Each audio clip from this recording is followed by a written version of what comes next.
Ladies and gentlemen, are you ready for some comedy poetry? Yeah!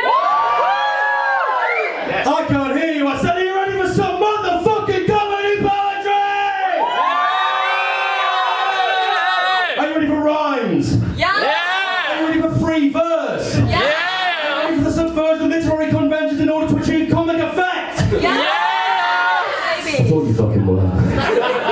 But first of all, ladies and gentlemen, are you ready to make it rain?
I know what you're all thinking. What a fantastic dancer. You're thinking, here we go. A full hour of fantastic dancing, gangster rap, and prop-based puns. But I'm devastated to say that's the last of that this show. It's just incredibly hard to start a poetry show with a bit of pizzazz. Hello London, how are we doing? We okay? You for some comedy poetry? That's it, boom boom boom, let me hear you say poetry. Poetry! That's pretty good. I did that once in the full crowd and said, way ho. It's very Pavlovian of them, and I won't stand for it. Not in 2019! Not in my crowd.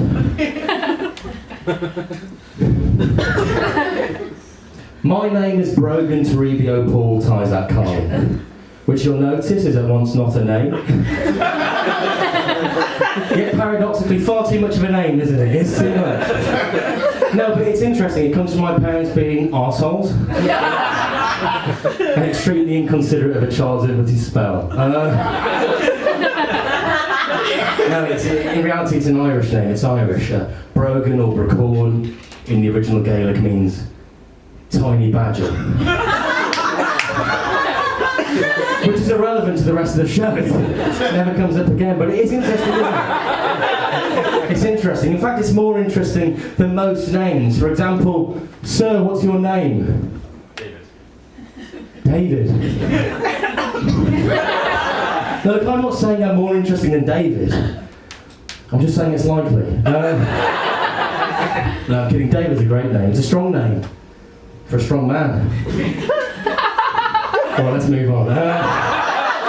Fuck David's either going to kiss me or punch me. And I don't know which one I prefer. Both! See me after David. Interesting Sunday evening. This show is called Don't Bother. It's called Don't Bother for a number of reasons. The first is a request. To yourselves, don't come.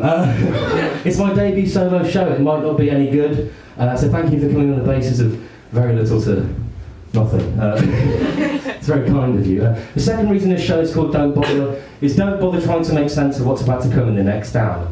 There seems to be a collective or shared mindset amongst fringe artists, comedians, spoken word artists, that every show needs to have some form of unifying theme or overarching emotional central narrative in order to justify that show's existence.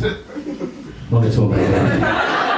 This show is going to consist entirely of the nonsense that's cropped up in the old head boy and pissed its way down a little finger boy over here. And that's the entire premise of this show. It's not that I didn't try and put one of those emotional narratives into the show. It's just that every time I did try, it felt shoehorned in, it felt tacked on. I felt like it literally interrupted the flow of the show. It literally interrupted the show. So I thought it'd be best if I don't bother. Thank you very much. Thank you. It's very clever. It's very clever. No, but this show's called Don't Bother, and it is my Neil Armstrong moment. It's my first show. It's one small step for me, one giant leap for absolutely fucking nobody whatsoever. Doesn't matter in the grand scheme of things, does it? But with it being my first show, my Neil Armstrong moment, you have to forgive me for any missteps, any lapses in judgment that might occur. For example, that first song, Make It Rain by Little Wayne and Fat Joseph. Thank you. It has a lot of coarse, offensive language in there, a lot of misogynistic language, talks a lot about hoes, and making it rain on aforementioned hoes. But they're known for that, aren't they? They're known for the use of derogatory language, these gangster rappers, you know, the Little Waynes of the world, the Justin Bieber boys, the Fidda that's 50 Cent, the original Latin. It's not, I don't know Latin. But they're known for the use of derogatory language, aren't they? These Mila Kunis, these Justin Bieber boys. But I'm not as upset by the lexicon, the rhetoric of this generation of gangster, the gangster rapper, as I am by the rhetoric of the Italian-American gangsters of the 40s and the 50s, and they're even around now. They're coming for you, David. Tonight, get ready! They're not, they might be, I don't know. I don't know what you're wrapped up in. Very willing to punch and kiss me. You're a wild man. No, but you've seen the Italian-American gangsters, usually in films directed by Francis Ford Coppola shirts, or Martin Scorsese. Usually got someone like Alexander Pacino in, or Joseph Fishy, the little guy from Home Alone and stuff. And there's a phrase they use a lot in these films that upsets me more than any Fidda I ever could, and it's not because it's necessarily explicitly offensive, because I don't understand what it means. I don't think it translates well to an English, British, international audience, and I thought that, considering we're all friends now, we could decipher this nonsense together, this Italian-American nonsense, as a team. We all up for that? Yeah! First time in the show? Yeah. Poetry, poetry, poetry, poetry, poetry. It's the first time anyone's had a chance in a long time. It was me screaming poetry on stage with a madman. I didn't realise you were all so enthusiastic about verse. Verse, verse, verse, verse, verse, verse. We'll be very silly now. Alright. So this first poem, let's get back on track. This first poem is about that nonsensical Italian-American phrase. And it's called Flirt. Or, you look like $1 million. You're like $1 million. You're difficult to read.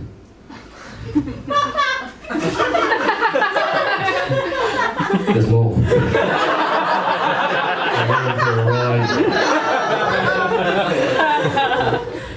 You're like $1 million. You're heavy. You're like $1 million. Incredibly fun to repeatedly hit with a stamp.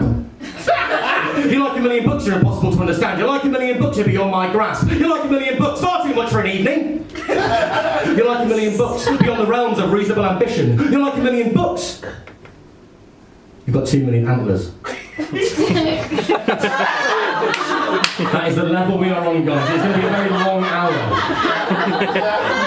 You like 1 million books, you're a logistical nightmare because of all your antlers. You like 1 million books, you're male. You like 1 million books of ambiguous species, but you're definitely male. You like 1 million books of back to books now, proper books, reading books, bookie books, and metaphors back on track. You like 1 million books more than anyone can ever ask for. You like 1 million books more than anyone can ever need. No one needs what you're offering as a whole. Partition parts of you would be useful, you can't be used compartmentally. You see, the books are glued together. Oh.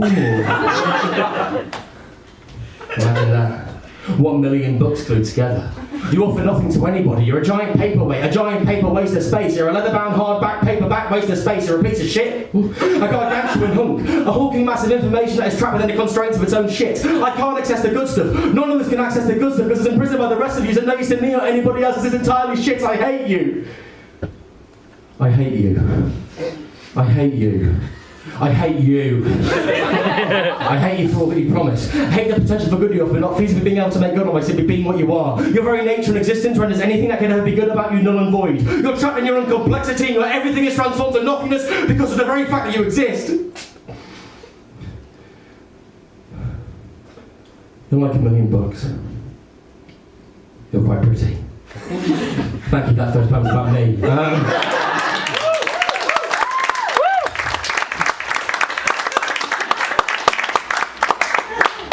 There were so many lines after that first one, but then they just got better and better. I'm kidding, I like that phrase.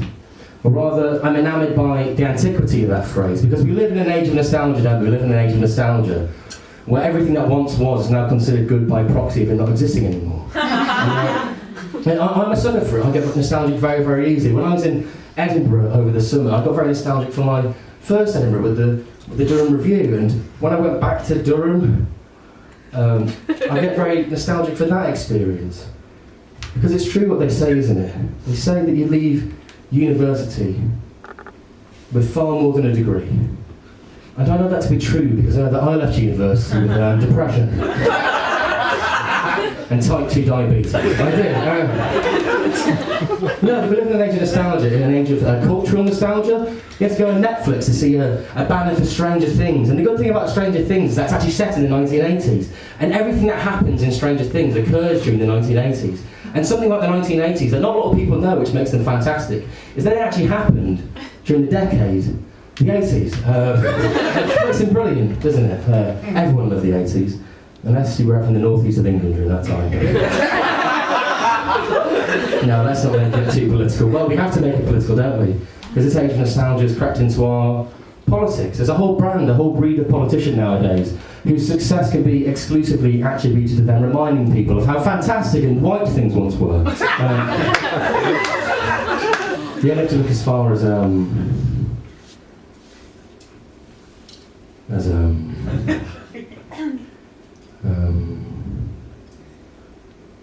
Brexit.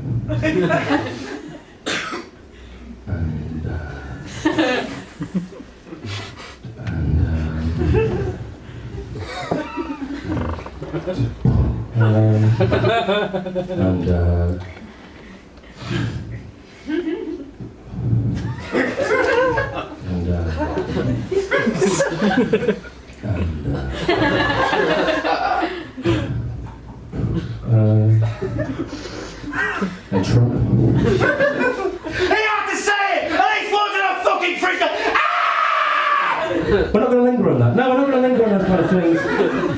It's not that kind of show. We're not going to linger on those things. I don't want to talk about nasty political nostalgia.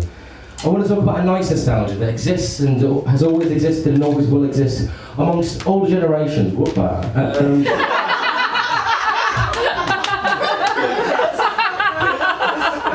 Some Greeks in the house.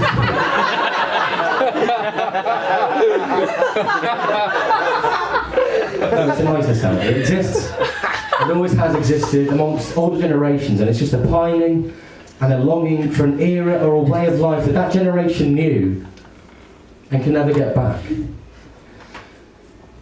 And there's something tragic but wholesome and lovely about that, isn't there? There's just something inherently nice about it. Quite heartwarming. So this poem about that lovely nostalgia is called Memories.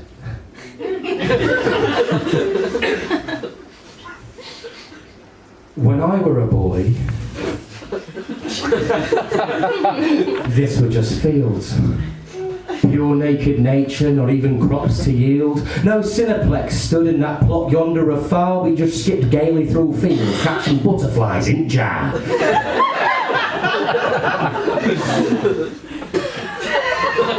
When I were a boy, this were just grass. Oh.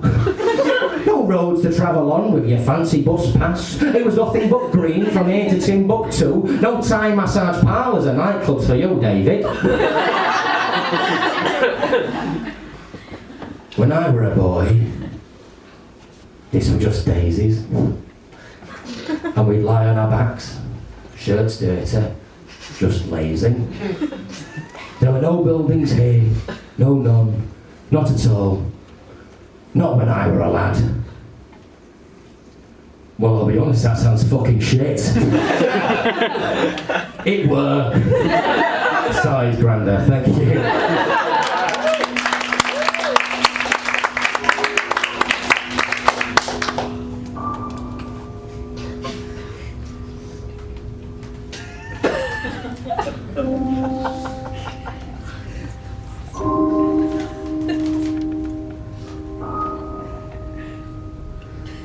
Don't bother.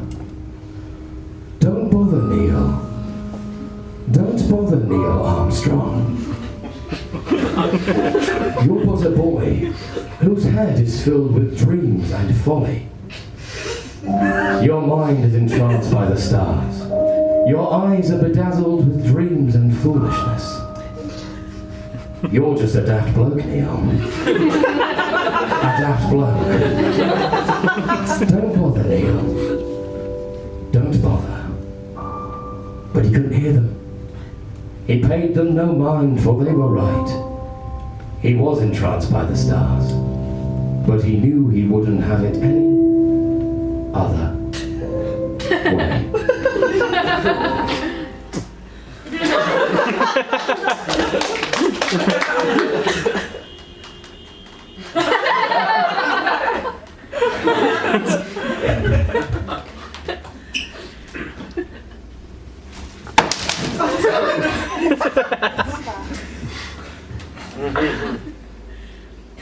James Corden's a prick, isn't he? Yeah, James Corden's a prick. Give me a cheer if you think James Corden's a prick. Yay! Give me a cheer if you don't think James Corden's a prick. Yay! You're wrong. I'm vastly outnumbered here. It's my house.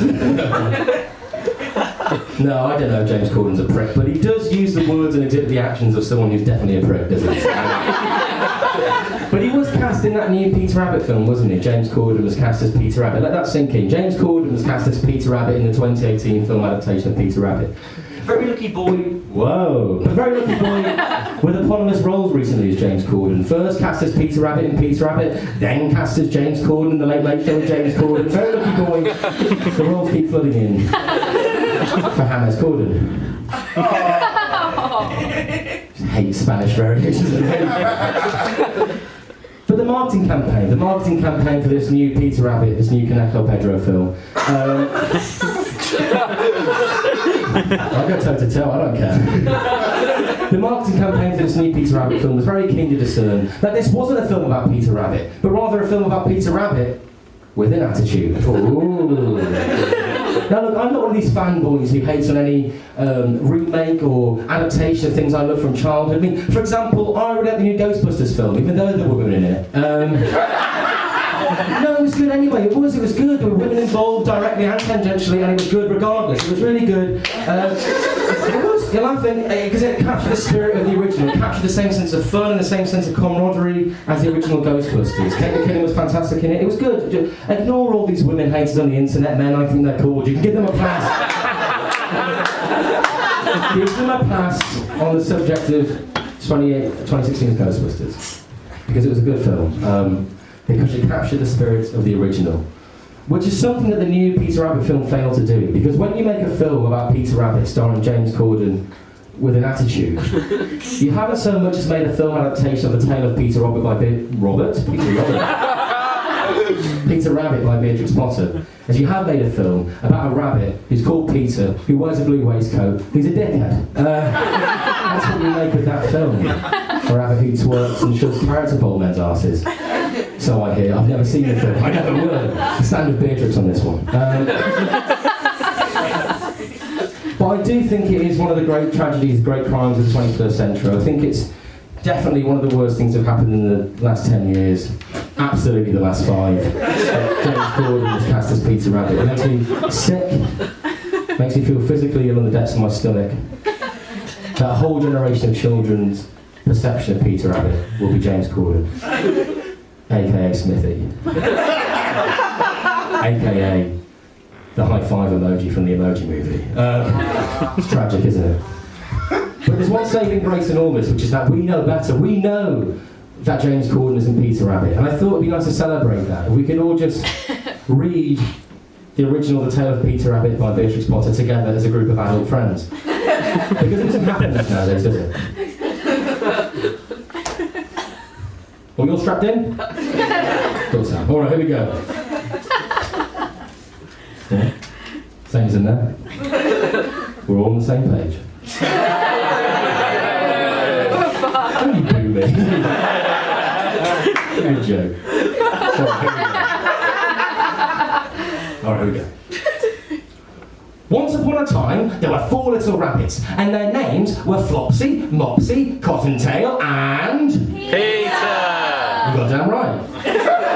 They lived with their mother in a sandbank underneath the root of a very big fir tree. Now, my dears, said old Mrs. Rabbit one morning, you may go into the fields or down the lane, but don't go into Mr. McGregor's garden. Your father had an accident there. Your father had an accident there. He was put in a pie by Mrs. McGregor.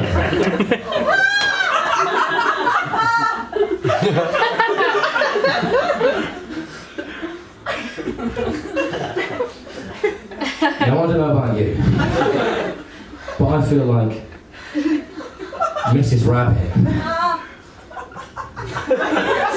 has let off the murderer turned chef of the father of her 4 children quite lightly there, hasn't she?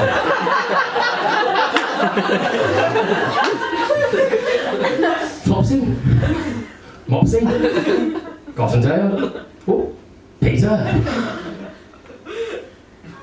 Your father has been trapped, killed, skinned, filleted, diced, seasoned, lightly pan-fried, then baked into a pie and served with a puff crust at the McGregor family dinner table by accident.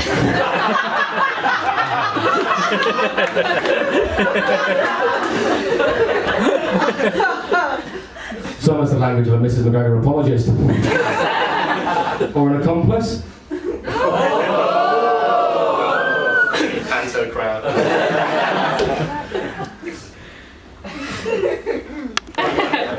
At last. I wrote my own kids' book. I worked in a primary school for about 8 months. My favourite thing about that job was revisiting a pantheon of children's literature, which is so long passed me by. Beatrix Potter and Dick King-Smith, Dr. Seuss, all these fantastic authors. But I did think there was one thing missing from this world of literature, and that was a little bit of the Little Badger. So we've cut this up. It's called Happy as Larry. I wrote it. It's my first children's book. It's got bright colours that kids like at the top. That's a good start. Mr. Sun there. It's got that thing on the back that books have when they've been published. It hasn't. But it does give it a sense of legitimacy that it absolutely deserves. Got Larry there. Very happy. 2 other blokes. Not so happy. Let's see where they come in, right? I know we've been silly, we've sworn and that kind of stuff so far, so let's just get our heads out the gutter. So let's just approach this in the way that God intended. God being me in this scenario. Let's just come at this in the proper way. Let's come at this with the mind of a child and the heart of a child and the shins of a child. Let's just come at this. Alright? My first kids' book is called Happy as Larry by Bróccán Tyzack-Carlin. Happy as Larry, here we go. Hey! Hey!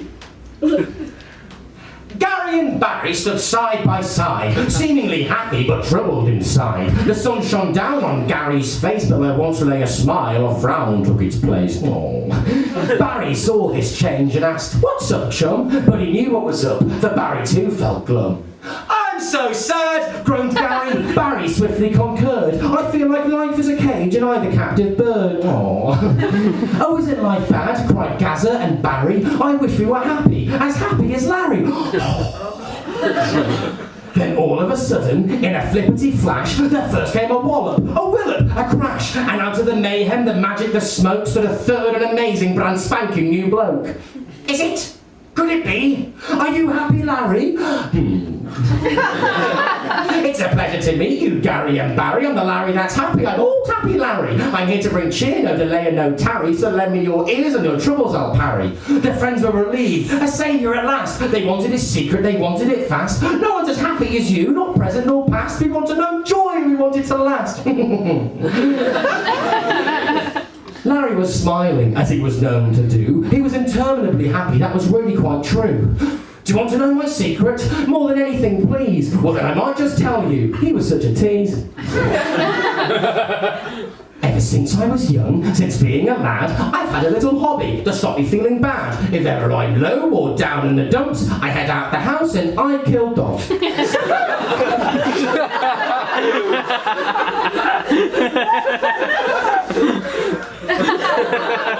Larry smiled. Gary and Barry weren't sure what they'd heard. They scratched their heads, to each other they turned. "Sorry there, Larry, I don't mean to bother, but it sounded like you said that you like to kill dogs." "Yes," beamed Larry.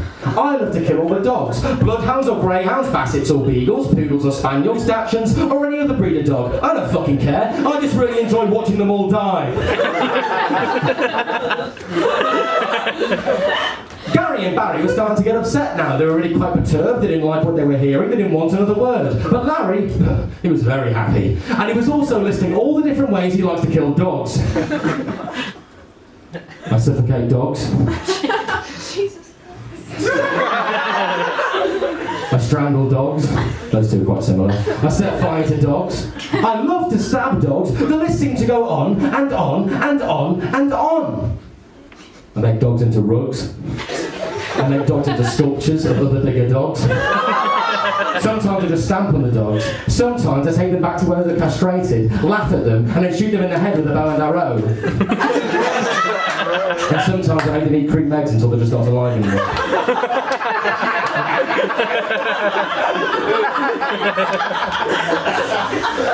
Larry grinned. He then produced a photo album which contained within it lots of photos of dead dogs. Presumably thought Gary and Barry ones he had previously killed. "I presume the dogs you killed," said Gary. "That's right," said Larry.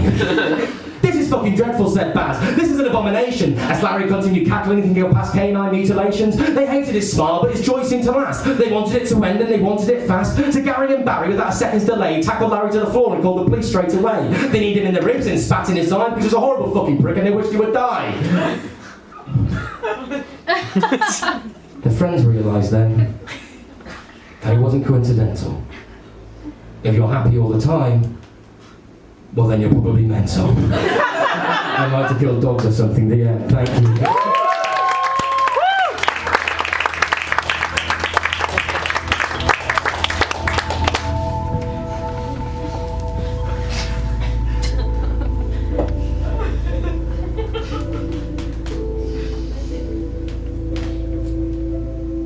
Neil Armstrong gazed out of the kitchen window.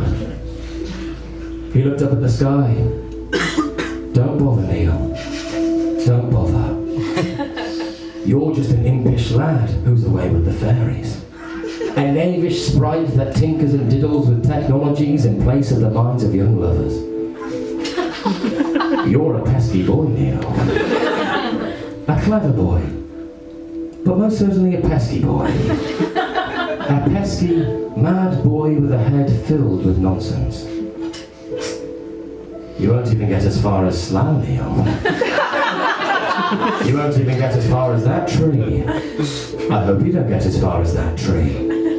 I hope you crash into that tree. I hope you crash into that tree and are killed, Neil. Don't bother. Don't bother, Neil.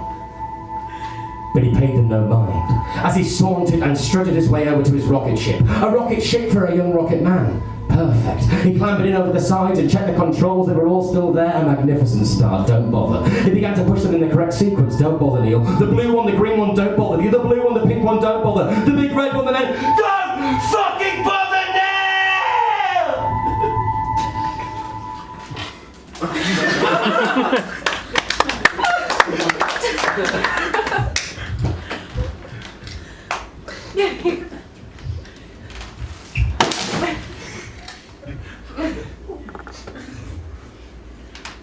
I'm a fashionista. I am. I love fashion. I've got a passion for fashion. I'm a regular Bratz doll. Yes, I'm proud. I know everything there is to know about fashion. Who are you wearing?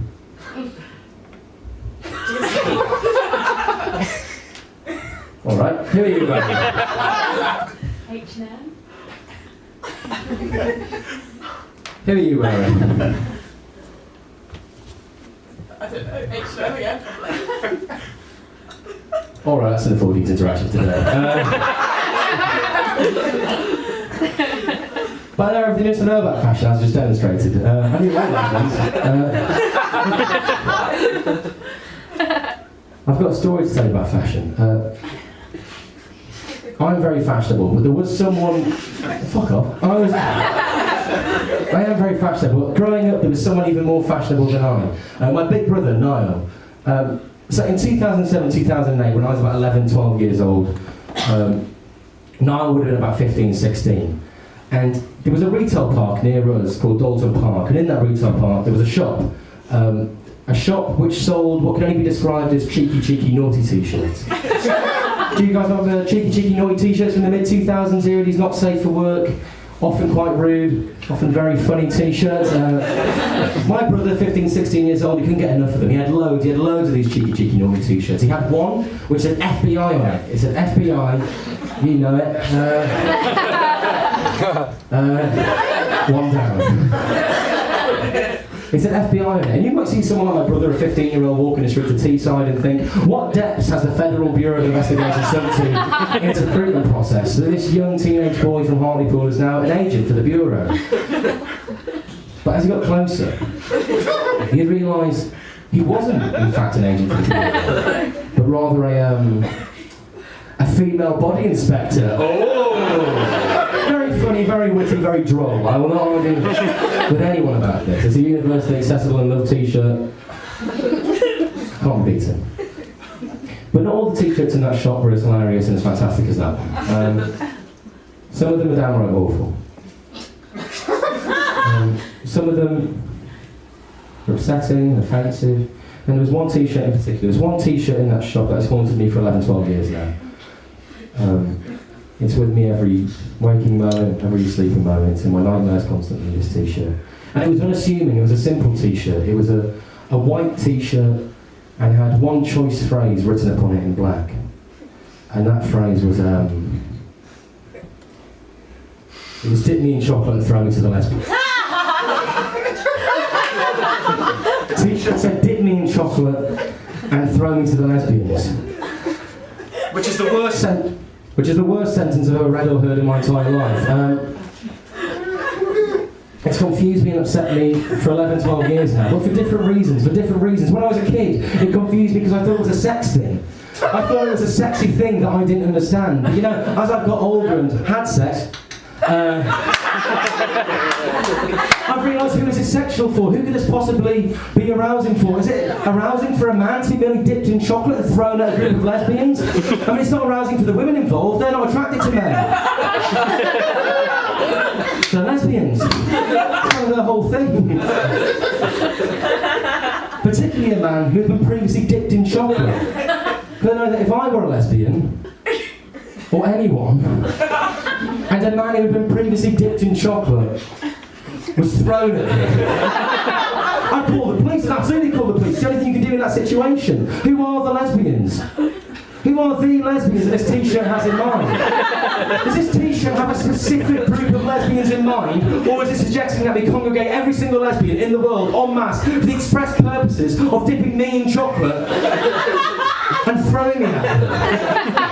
But that's not the worst thing about this t-shirt. The worst thing about this t-shirt is the main underlying assumption it makes, which is that all women, specifically lesbians, love chocolate more than they hate men. And I find that incredibly hard to believe, because I know that I hate men, and I am one. But it's dumb, because who's this t-shirt for? Who is the intended demographic for this t-shirt? Who in their right mind would ever part with their own money in order to pay? I bought the t-shirt, but exclusively for the purpose of this bit, so you can't leave here saying, oh, I heard this old fisherman's chatter, this wives' whisperings about this t-shirt. It doesn't exist, because the t-shirt does exist, and it's here. It's here. I know it's here, because I'm wearing it. I'm wearing it. You're looking at it. David wants one. This is a shared experience now, I'm not alone anymore. No. A problem shared is a problem burdened onto 54 other people. But it's not enough, is it? It's not enough. I'm sick of the sleepless nights, I'm sick of the night terrors. Not funny. So I thought I had to figure this out. I had to find a situation or a context within which this not necessarily was a good idea, but just made some facet of sense. I've done that the only way I know how, and I've written a Pequeño poem about it.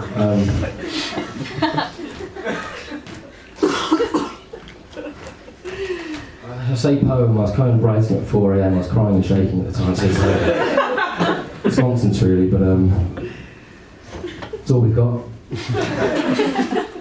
Alright, this poem is called, Dip Me.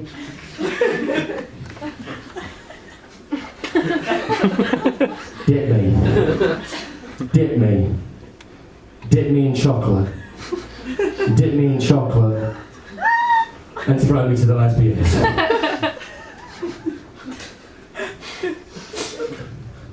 Dunk me. Dunk me. Dunk me in chocolate. Dunk me in chocolate. And launch me at the lesbians.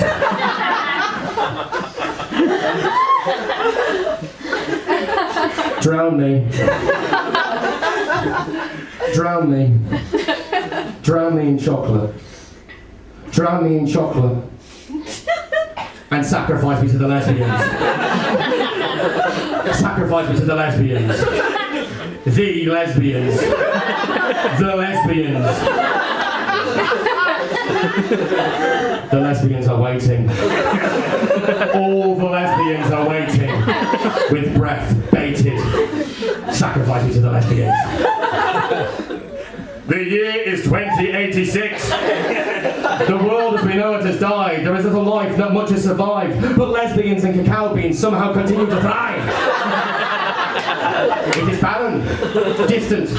There is little food, there is little water. The men are still trash, and the lesbians run everything. A homonormative meritocratic matriarchy, where men are but flesh, products for breeding, for survival, for feeding. The lesbians wait at the base of the cliff with bated breath. It is almost time. I have been selected.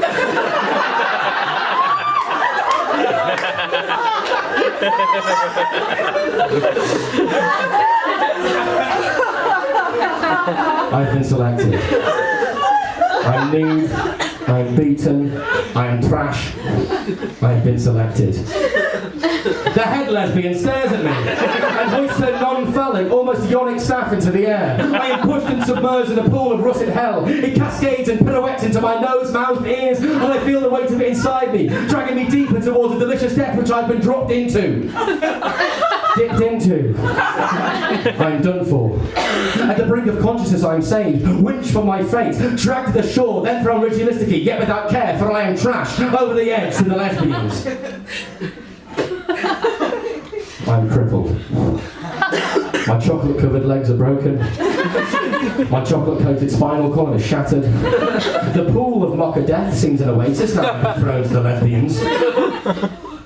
They are descending upon me. in desperation, primed to claw at my flesh, made palatable and bitter and sweet by choc. They have no choice. I have no choice. I watch as each part of my body is torn from me and devoured liberally by the lesbians in a frenzy of rapidity and hunger. My legs and arms are theirs to plunder. I'm a platter of protein with a coat of confection, and they will not rest until they have savoured every last section. I'm senseless and broken and collapsed and hurt. Life swiftly drains from me as I lie in the dirt, but just at the end, the last beat of my heart, I feel a hand brush against my gentleman's pad. Fucking result. Thank you very much.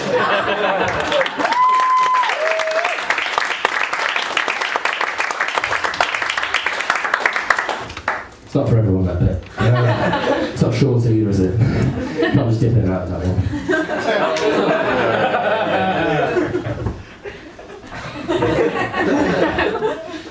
No, if you didn't like that bit, you'd be glad to know that it's almost over. When I did that for the first time in Durham, someone came up to me after the show and they said, "Oh, what a funny bit about that t-shirt. How did you come up with that? Where did you get that printed?" I fucking made this up. This isn't fun for me. This is therapy. I'm mandated by a counsellor to come and do this as often as possible. It's all a ruse. You're Greek for me. But I wanted to show you that it definitely exists. You don't think I made this up. So can we get the website up? Is that alright? Can we get the website up? Bang. Oh, go back on. We're getting to that. We're getting... Go back. That's pretty funny though, isn't it? There we go. Dipping chocolate thrown to the lesbians t-shirt, $14.95. I think $14.95 is fucking $14.95. Free delivery. Not bad. 3 for 2. It's not bad either. Come on. In a tin can? No thanks. Is it receiving this in a tin can would make your apple just your soul feel any lighter? But there's one thing worse than the t-shirt itself. It is the product description, which we've just seen the product description of that t-shirt. Insert breast-on-breast action with some chocolate Lee pork sauce. It sure is a common fantasy for a man to get licked off by 2 women. Why don't you wear this funny t-shirt first and see how people react? Now, if you can say one thing about this, is that it does demonstrate a modicum of restraint that you wouldn't expect from the demographic of this t-shirt. Because if you are going to do this, at least have the courtesy to gauge public reaction in the form of a t-shirt first. Read the room, people. It's 101. Read the room. But there is one thing worse than this. And that's the list of items upon which you can get this printed. Can you get that up, please? There we go. Men's tee, ladies' tee. That's ladies' tee. Hoodie, long sleeve, V-neck tee, vest. Bag, a bag. A kid's tee. Kids tee.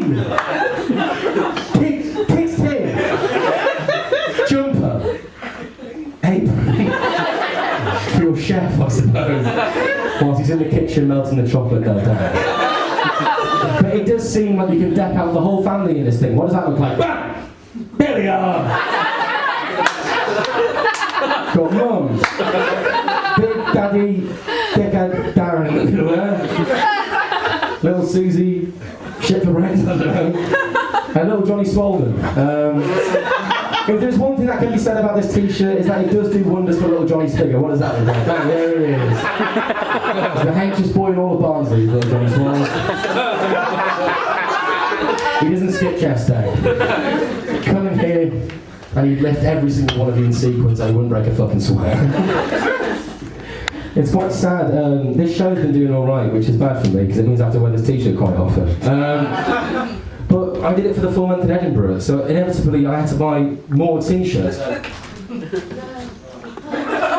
you got 1, 2, 3, 4, 5, wait, 3 for 2 might get the fucking bag as well. There we go.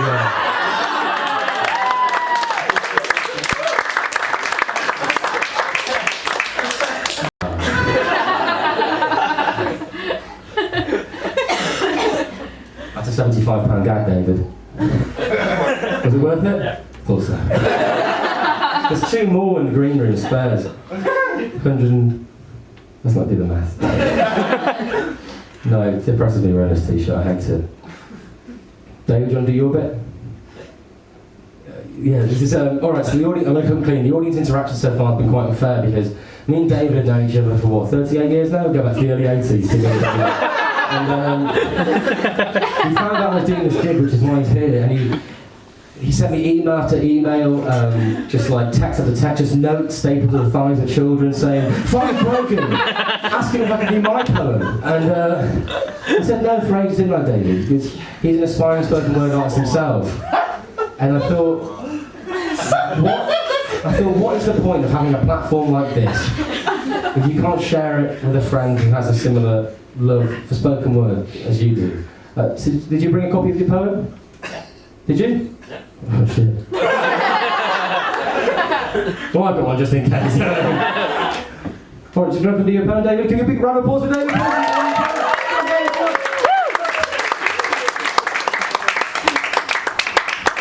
Nice to see you, man. 40 years in the making, here we go. Hey there. I'm the new poem boy. Give it up for me. That's what I'm talking about. Okay, let's cut the shit. It's business time. Or should I say, poem time. Now this is haiku. Hey, hey, hey, hey, hey. Hey, hey. Let's get bloody real. I wish, truly, Elon Musk was my dad. That would make me glad. It wouldn't make me sad. But is Mr. Muskie bad? Topical poem. Zippity flips! I love reading my poem. Bang bong bang. I'm so glad I'm reading my poem now. Okay, now everybody say way-ho. Way-ho! One more for good luck. Everybody say way-ho. Way-ho! Okay, zippity flips. The end.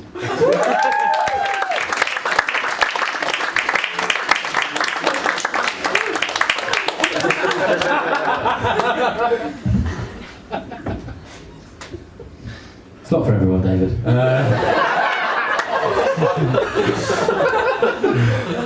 No, that was really good. It's interesting that you brought up Elon, actually. Might be the last time we saw each other. It was about 14 years ago. Me and Elon Muskie were at Chichester National Aquarium. And Muskie just shat out an egg in front of us. And we were like, what is...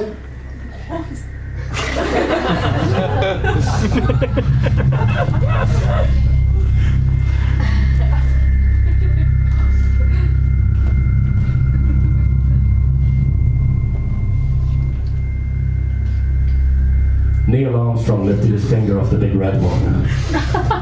A deafening roar erupted around him. It was everywhere. It was everything.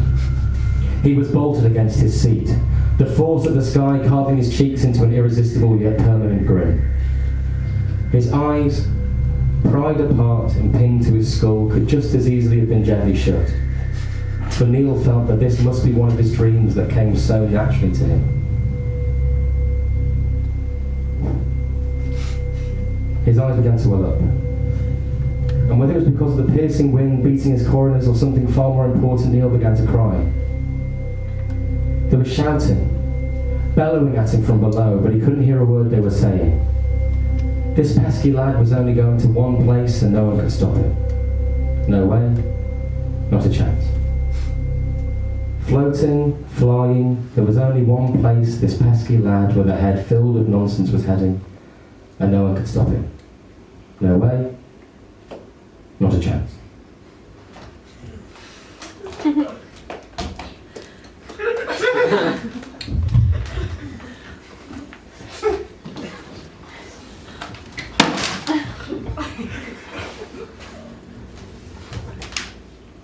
This show's quite fucking weird, isn't it? It's quite a weird one.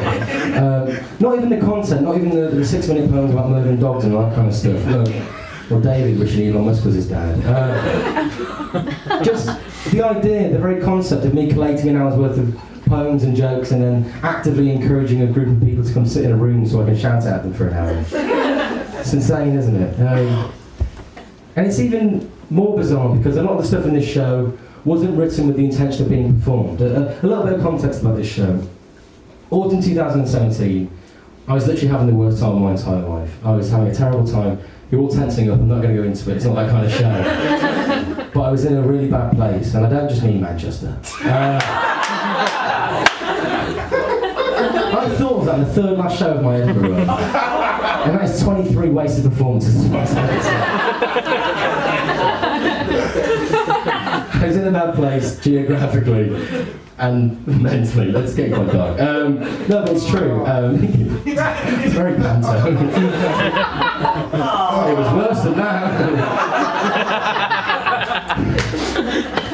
No, but to kind of take my head away from it, I started writing poems because that's what I used to do when I was a kid. When I was a little kid, because I was a little nerd, I used to just write volumes of poetry to kind of fill my time. So I started doing that again.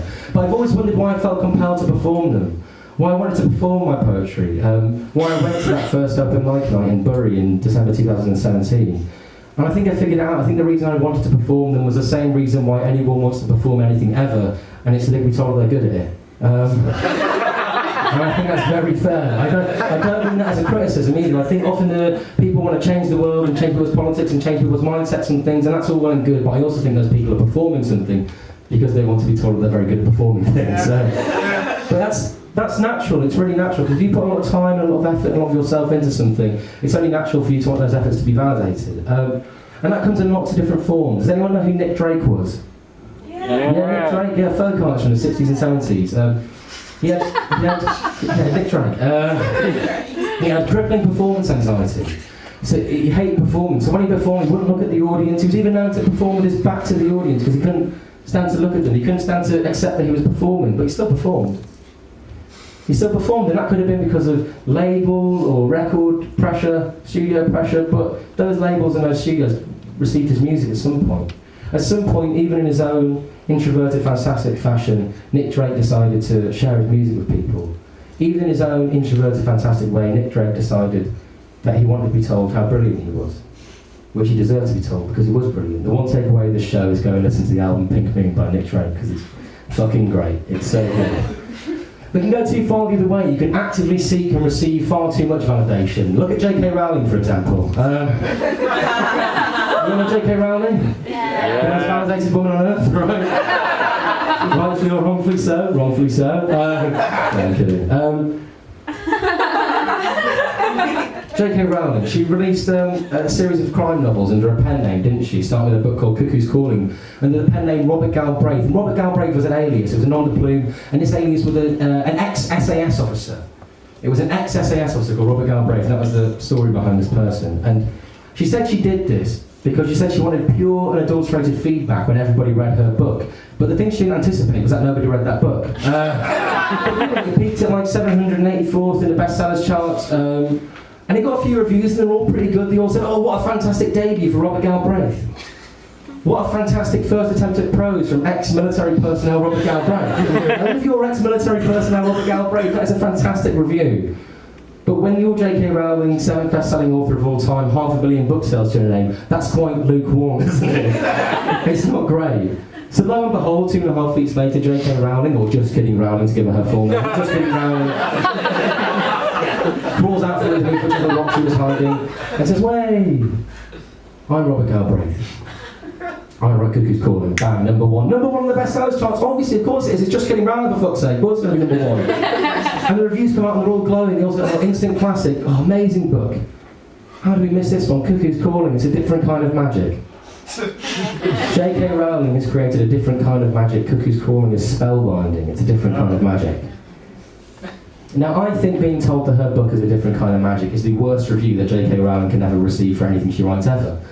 Because it proves to her, it cements her worst fear, which is that J.K. Rowling, the person, and J.K. Rowling, the author of Harry Potter, are inextricable from one another. She can't be thought of in any other way than in relation to something she achieved over 20 years ago. She'll always be the author of Harry Potter. Which is why I think J.K. Rowling can never be proud of anything she does ever again in her entire life. I think she's doomed to be miserable. I think she is. I think she's going to sit there at a desk, with a little dobby bobblehead, little dobbling head, bobbing away. And she's going to sit there on Twitter, retroactively making her content more diverse and a dog shit attempt to stay relevant. Very woke, isn't she, J.K. Rowling? Except when it comes to contesting the casting of known domestic abusers in her films. Alright, let's get out of this.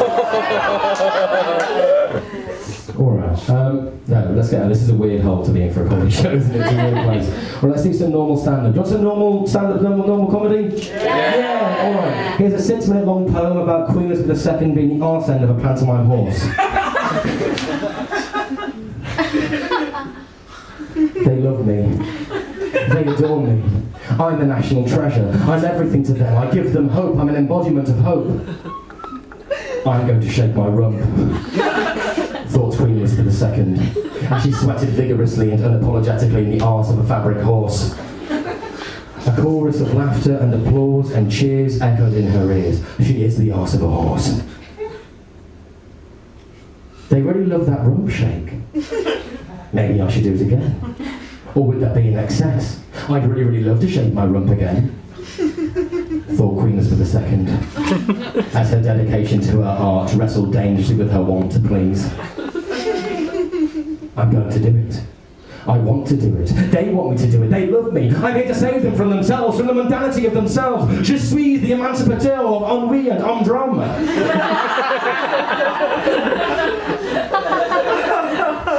Thought Queen Elizabeth II, as she braced and tensed her legs, preparing to wiggle her very old arse for the love of her people. Her cheek twitched as she smiled in anticipation. Her arse cheek twitched. The Queen's arse cheek twitched. Queen Elizabeth II's arse cheek twitched. She was ready.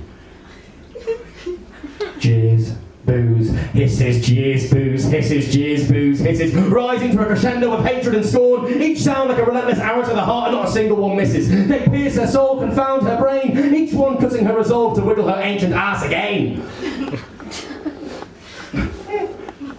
I haven't even done it yet. She pleaded silently. Please, I'm sorry, it was too much, I knew it was too much. She whimpered without a sound, her face pressed against the cushion of Dave's arse cheeks. He couldn't forgive her for this. How could he? He made her whole, they were one together, but he couldn't save her, now no one could. What the fuck were you thinking, Liz? Self-indulgence, that's all it was. Silly self-indulgence. You didn't even do it and they still hate you for it, for considering it. Damn it, Liz, I hate you, they hate you. This proves it, they love the idea of you, but they hate you. You can never understand your people, you can never understand their art, you can never understand what it's like to be loved as a person, not a figure from afar, because you're not a person, you're not real, you're an idea, you're a figure of what they want you to be. You're nothing, Liz, you're shit, I hate you. You can never know love, I hate you, you're shit.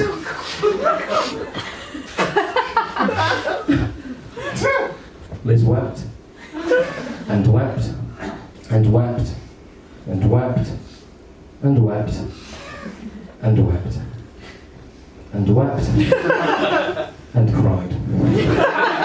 She was broken inside, her very being was fractured, her fickle sense of self-worth shattered by their rapture. Like a hapless child shooting cats with an air gun, they seemed to revel in her pain, and wouldn't halt for a second in their menacing chorus of joyful disdain. But then Liz began to tune her ears. She began to hear beyond the cacophony of hatred, and she heard something, a laugh. A laugh. A cackle. An evil, menacing cackle coming from the stage next to her. A baddie. Liz wiped the tears from her eyes on Dave's arse cheeks. Her soul that had been ripped sharply in twain began to patch itself together again, a scab of relief reaching and growing to cover the wound that had exposed the wafer-thin vulnerability of her self-esteem. The baddie was on stage next to her. They don't hate me, thought Queen Elizabeth II. They hate the baddie. They hate that horrible, horrible man, that little bastard. That's who they hate, not me. And all of a sudden, Queen Elizabeth II's spirits began to float out of the deep, swampish crevices of her heart. She trusted them again. Could I? She thought. But she didn't think for long. The urge had taken over her desire too much. She swung her hips like she had never swung them before. She swung her hips maniacally and in a frenzy, side to side, cheek to cheek, side to side, cheek to cheek. Her grin, her wiggle, her entire body trembled, her smile stretched from cheek to cheek, her really old arse wobbled cheek to cheek, side to side, cheek to cheek. She shook her rump, she shook her rump, she shook her rump, she shook her rump. She knew love again. She shut her eyes tightly. A single bead of sweat and a tear rolled down her cheek. I am here for you. I am one of you. She never wanted this moment to end. She never wanted to leave her fabric sanctuary. For she was the arse of a horse. and she was happy.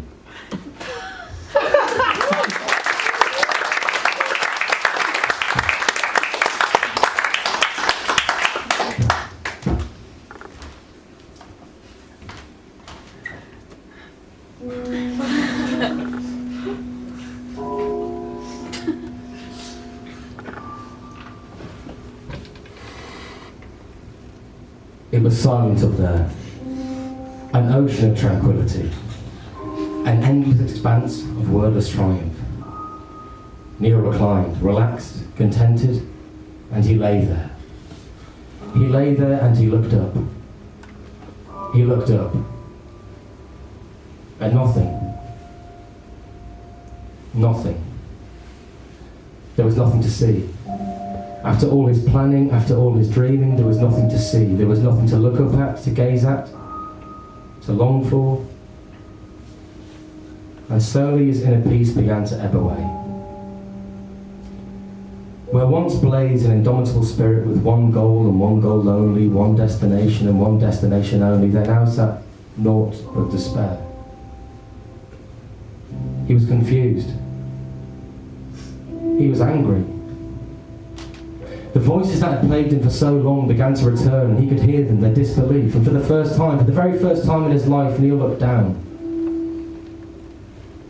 He looked down and he saw a world of cowards, he saw a world of naysayers, he saw a world of people who wouldn't do a single thing, but maybe, just maybe, he saw a world of people who were only talking sense. Maybe they had been right. Maybe a world of don't bothers is a world to take heed of. He had done something. He had done something. They couldn't take that away from him. He had done one thing. He had done one thing. One thing. But it may be the only thing he ever does. Neil screamed. But in space, no one can hear you scream. There was no one to hear him. He had done one thing. It dawned on him.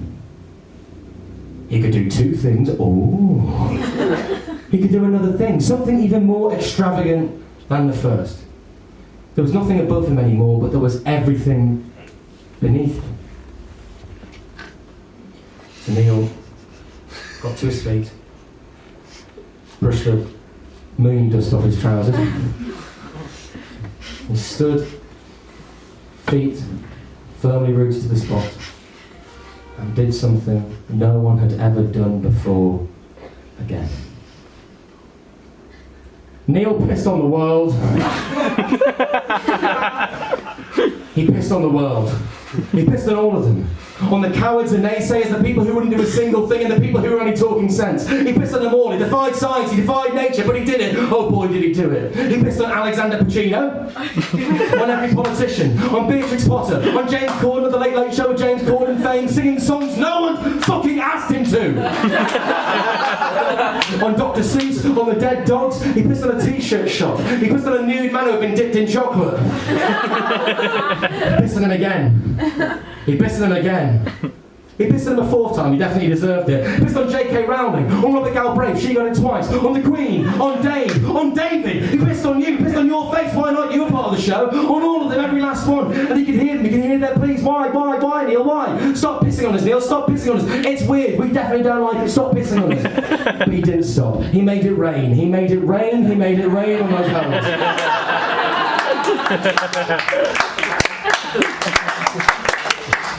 Come home, Neil. Just come back down to earth. Stop pissing on us. It's weird. Come back down. We'll do anything. Just stop. Neil simply looked down, gave himself a shake, took his little lad away,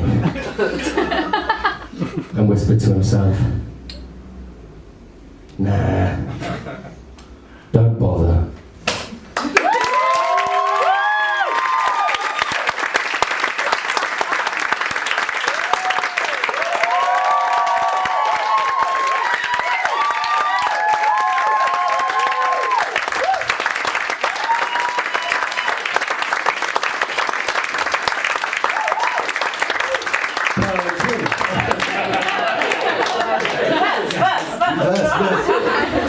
skip ahead. We can stay with the room.